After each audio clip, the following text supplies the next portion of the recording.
بسم اللہ الرحمن الرحیم۔ السلام علیکم ورحمۃ اللہ وبرکاتہ۔ ایک نابینا بوڑھی عورت۔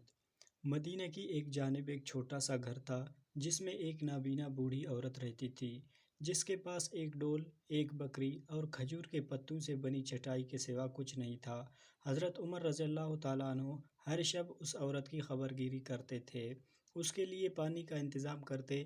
اس بات کو ایک عرصہ بیت گیا کہ ایک دن حضرت عمر اس کے گھر تشریف لے گئے تو دیکھا کہ ہر چیز ترتیب سے رکھی ہوئی ہے۔ فوراً سمجھ گئے ضرور ان سے پہلے کوئی شخص آیا ہوگا۔ ایک دن حضرت عمر رضی اللہ تعالیٰ عنہ یہ بات معلوم کرنے کے لیے کہ کون اس سے پہلے آ کر سارے کام کر دیتا ہے، گھر کے قریب کسی کونے میں چھپ گئے۔ اچانک ایک آدمی کو گھر کے قریب آتے ہوئے دیکھا۔ اس نے دروازہ کھٹکھٹایا اور اندر چلا گیا۔